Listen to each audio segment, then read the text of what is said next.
ఉదయం లేచినప్పటి నుంచి మనకు కావాల్సిన ప్రతి ఆహారాన్ని వండుకోవడానికి అగ్నిపైనే ఆధారపడతాం. దేశ ఆర్థిక ప్రగతి మూలమైన పారిశ్రామిక రంగాన్ని నడిపిస్తున్నది కూడా అగ్ని. దేశంలో వేల కోట్ల రూపాయల ఆర్థిక కార్యకలాపాలు ముడిపడి ఉన్నది అగ్నితోనే. అదే సమయంలో ప్రమాదాల రూపంలో అగ్ని చేస్తున్న నష్టం తక్కువేమీ ఉండడం లేదు. దేశంలోని అనేక ప్రాంతాల్లో తరచూ జరుగుతున్న అగ్ని ప్రమాదాలు ప్రతి ఏటా వందల కోట్ల రూపాయల ఆస్తి నష్టానికి, వేలాది మంది మరణాలకు కారణమవుతున్నాయి. అయితే భాగ్యనగరంలో ఈ ప్రమాదాల తీవ్రత ఇంకా ఎక్కువగా ఉంది.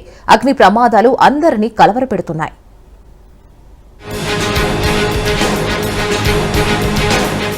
పరిశ్రమలు, కర్మాగారాల శాఖ అధికారిక గణాంకాల ప్రకారం రాష్ట్రంలో 2022-24 మధ్య కాలంలో సుమారు 600 అగ్ని ప్రమాదాలు జరిగాయి. అంటే ప్రతి 2 రోజులకు ఒక ప్రమాదం జరుగుతున్నట్లు లెక్క.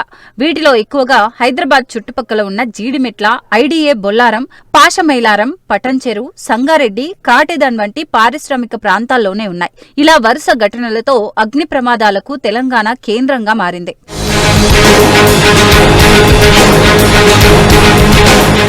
2022-24 మధ్య కాలంలో రాష్ట్రంలోని పరిశ్రమలు, కర్మాగారాలు, గిడ్డంకులు, గృహ సముదాయాల్లో జరిగిన అగ్ని ప్రమాదాల్లో 1113 మంది ప్రాణాలు కోల్పోయారు. అంటే ప్రతిరోజు ఒక మరణం సంభవిస్తున్నట్లు లెక్క. 2022లో 418 మంది చనిపోగా 2023లో 402 మంది చనిపోయారు.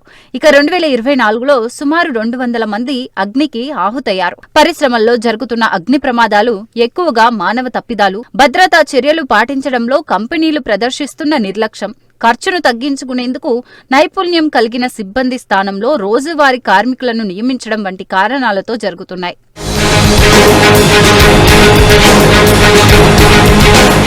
కెమికల్స్, షార్ట్ సర్క్యూట్స్ వంటి కారణాలు కూడా అధిక ప్రమాదాలకు దారితీస్తున్నాయి. తెలంగాణలో ఫార్మా, రసాయన సహా 4130 అత్యంత ప్రమాదకర పరిశ్రమలు ఉన్నట్లు కర్మాగారాల శాఖ తెలిపింది.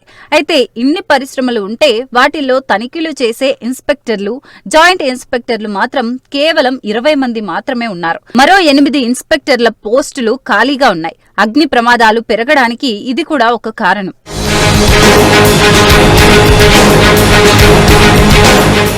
పరిశ్రమల్లో ఒక్క వ్యక్తి తప్పు చేసినా అది భారీ ప్రమాదానికి దారితీస్తుంది. రాష్ట్రంలో అత్యంత ప్రమాదకరమైన ఫార్మా, రసాయన పరిశ్రమల్లో తమ సిబ్బంది ఏడాదికి ఒకసారి అగ్ని ప్రమాద నివారణ ఏర్పాట్లు, యంత్రాలు, పరికరాలతో పాటు వాటి పనితీరును పరిశీలిస్తున్నట్లు కర్మాగారాల శాఖ అధికారులు తెలిపారు. కర్మాగారాల్లో ఆయా ఏర్పాట్లకు సంబంధించిన ప్రామాణిక నిర్వహణ ప్రోటోకాల్తో తాము సంతృప్తి చెందకుంటే షోకాజ్ నోటీసులు జారీ చేస్తున్నట్లు వెల్లడించారు.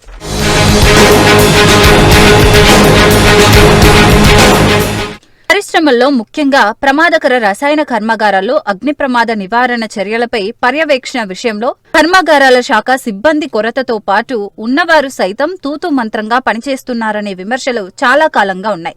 ప్రమాదాలకు అవకాశం ఉన్న పరిశ్రమల్లో ఏడాదికి ఒకసారి కాకుండా వాస్తవంగా ప్రతిరోజు పర్యవేక్షణ ఉండాలి. అయితే అధికారులు అనుమానం వస్తేనే నోటీసులు ఇస్తున్నారు. ఏటా అధికారులు, ప్రజాప్రతినిధులు, స్వచ్ఛంద సంస్థల ప్రతినిధులు స్థానిక క్రైసిస్ బృంద సమావేశాలు ఏర్పాటు చేయాలి. అయితే చాలా కాలంగా దాని ఊసే లేదని విమర్శలున్నాయి.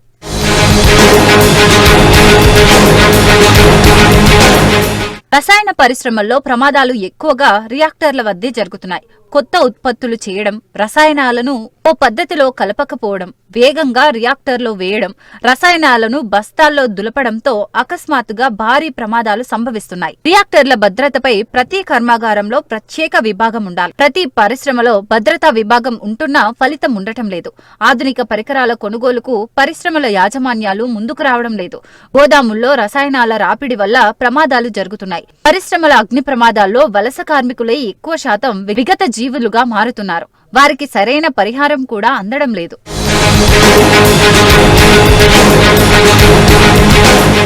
పరిశ్రమలు, కర్మాగారాల్లో భారీ స్థాయిలో జరుగుతున్న అగ్ని ప్రమాదాలు ఓవైపు కలవరపెడుతుండగానే రాష్ట్రంలో అపార్ట్మెంట్లలో జరుగుతున్న ప్రమాదాలు కూడా పెరిగిపోతున్నాయి. ముఖ్యంగా హైదరాబాద్ సహా నగరాలు, పట్టణాల్లో జరుగుతున్న వరుస ప్రమాదాలు కలవరపెడుతున్నాయి. భవనాల్లో అగ్నిమాపక ఏర్పాట్లు సరిగా లేకపోవడం, షార్ట్ సర్క్యూట్లు, రసాయనాలు, ఫైబర్ వంటి వస్తువులను నిల్వ చేయడం, పై అంతస్తుల్లో భారీ స్థాయిలో వంటలు, సిలిండర్ పేలుళ్లు వంటివి ప్రమాదాలకు ఎక్కువగా కారణమవుతున్నాయి.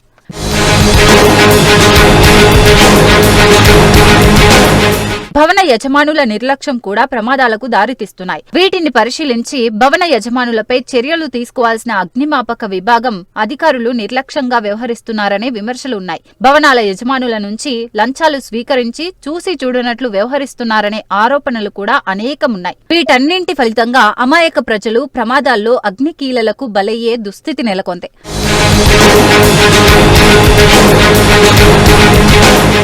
రాష్ట్రంలో అంతకంతకు పెరిగిపోతున్న అగ్ని ప్రమాదాలు తక్షణం మేల్కోవాల్సిన అవసరాన్ని చాటి చెబుతున్నాయి.